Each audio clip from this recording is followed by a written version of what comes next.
I'm going to share with you the approach I take with the runners that I'm coaching so that you can run for longer without getting tired, and we're starting right now. For the best running coaching and running videos to some incredible places, subscribe to my channel, hit the bell icon, and I'll notify you when I post new videos every fortnight. My coaching clients use this exact technique to add in extra miles with zero injury risk. I'm Geoff. I'm a UK Athletics qualified running coach, and I'm also the author of the Amazon Top 10 ebook, The Runner's Guide to Injury-Free Running. Stick around to the end of this video and I'm going to give you some bonus content for free on how to increase your mileage safely without getting injured. We're going to cover off 5 individual sections here on making your long run a more fun experience and one that you don't get so tired on. I've split it down to 5 individual tips with an extra one at the end for some bonus content. So the first one is all about the outcome. It's where I start all of my runners. We talk about outcomes first, because if you don't know where you're going to, it's really difficult to build a plan, to build a strategy how to get there. So look at where you're heading towards. Is it a long run for a marathon? Are you trying to improve your 5k time? Whatever the distance, whether it's 10k, half, ultra, marathon, 5k, park run, you need to understand where you're going to. Look at your whole training plan. If you haven't got one, check out a coach like me, or go online and you can get a generic plan from there if you want to. Have a roadmap to your destination. Once you've got that, you can start to build in your long runs. My advice is understanding that you'll need 1 a week. 1 long run per week, the longest run you'll do. So the chances are, if you're working, you're probably going to be doing that on a Saturday or a Sunday or some other time of the week when you've got a day off. So you want to make sure that you're prepared for it, and we're going to go into those things next. But first of all, you want to focus on your outcome. Where am I headed to? What does that transition look like each week?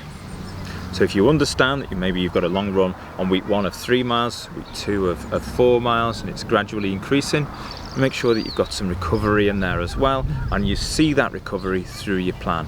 That's the importance of having the outcome, the end point. You can track back and you can work out, break it down into simple bite-sized chunks. Section 2, the warm-up. This is crucially important for any run, but on the long run, when you're going to be doing longer and longer miles, you want to make sure that your body is tuned up and ready to go. It's not just about getting your body, your muscles warm. It's actually about making sure they're full of oxygen-rich blood, and therefore primed and ready for your run and for your training run that you've got coming up. So warm-up should consist of movement that mimics the thing you're going to do, and the thing you're going to be doing is running. So you want to make sure that you start off walking nice and slow and gentle. Even on a hot day like it is here today, I would still, and have just, walked slowly, stumble forward into a slow jog. You want to make it so that anyone who knew you will be thinking, I thought Geoff was a decent runner, why is he running so slow? That sort of pace. Whatever slow is for you, that's what you want to be running at.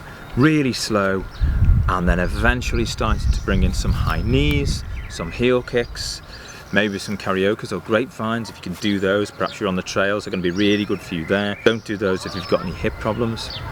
Perhaps some backwards running if it's safe to do so. That just activates different muscle groups for you, especially handy if you're going down hills. And ultimately do that for about 4 to 5, maybe 6 minutes. If you do that in front of your long run, you're guaranteed that that's going to put you in a really strong place for your run. Section 3, slowing down. So when you're running, obviously your long run, it's going to take a lot more out of you, and you want to get to the point where you are running at race pace at some point in your training. But earlier on in your training cycle is not the time to do that. That is the time to actually run slower than the pace you expect to run on race day itself. So you want to identify a slower pace. Slowing down is crucially important. Obviously, depending upon who you are and what your race goals are, it's going to vary. Depends where you're starting from. But you need to take a good 30 seconds to a minute off that race pace. And actually, I would apply that to any run you're doing, to be perfectly honest. It will benefit you, and it's really, really great because it allows you to run longer, increase your mileage sooner in a safe way, because you're not building up the levels of fatigue that you might normally do if you were constantly running at race pace. It's a mistake I used to make so often. I'd end up thinking I've got to do race pace or faster in order to prepare myself for race day, and actually all that was doing is increasing my fatigue. It was damaging my muscles, and it was making me take so much longer to get fitter. It's not the act of running itself that makes us fitter. That damages us. in a necessary way, I guess, and actually a way that's beneficial and ultimately will make us fitter.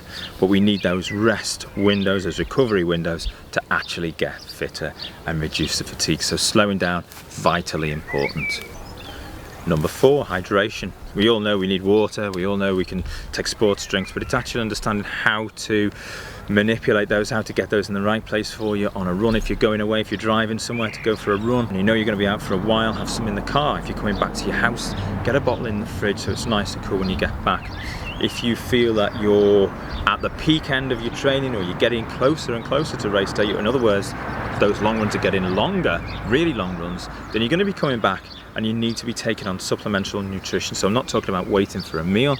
I'm saying perhaps for some people you might want to have a whey protein shake. There's other products available, vegetarian and vegan products available that do a similar good job. Get one of those ready. I tend to use milk, some good fats, some protein and some carbs, all of the major macros into that one product. It's easily digested, and if you get it in 45 minutes or less after your run ends, that's a superb window of time to really benefit. That's a sort of magic window, I guess. Obviously, it's still going to be good if you do it after that, but it will maximize your body's chances of turning it into good energy and supplying you with all of the nutrients that are going to benefit you. So a bit of fuel in there as well as hydration, so there's a bit of extra. Comment below if you've ever struggled to slow your pace down. What worked well for you? Share it in the comments. Tip 5, how to increase your mileage safely. It's fine if you've got a plan, but actually, even if you do have one, it's well worthwhile digging into the detail, track out in time, have a look at the plan and see if your mileage is increasing at a safe pace. So what do I mean by that? Well, have a look and see if it's obeying that 10 to 12% increase each week. If it is, that's usually about right and it's something our bodies can tolerate. But bear in mind recovery, you want every 4th week, perhaps every 3rd week if you're feeling you're already carrying some fatigue, to have a reduction in mileage, also intensity in some of your speed work, but generally for the long run you want to see a reduction in mileage every 3rd or every 4th week. Things are going to be very different at the end of your training plan, so you're going to be looking there at a taper period anyway where everything is going to reduce or should reduce significantly. But for the most part, during the long haul of your plan, you're seeing reductions in every 3rd or 4th week. When you're looking at increasing mileage, consider around about 1 to 1.5 mile increases per week, about right for most people. If you're a runner who's more experienced, you've been running for some considerable time, this is not your first marathon or half marathon for example, whatever distance you're running, you've done it before, you perhaps might be able to increase a little bit more, but also don't forget to look at your weekly mileage load. That will be the predictor of how much you want to see incrementally increasing within your long run.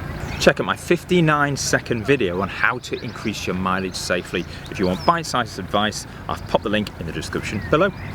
So now you know how to increase your mileage without the risk of injury. If you'd like more information or you want to dig into my ebook that I told you about earlier on, pop your email address over to focusedperformance.co.uk. Again, links in the description. I will send you a copy of that best-selling Amazon Top 10 ebook for free.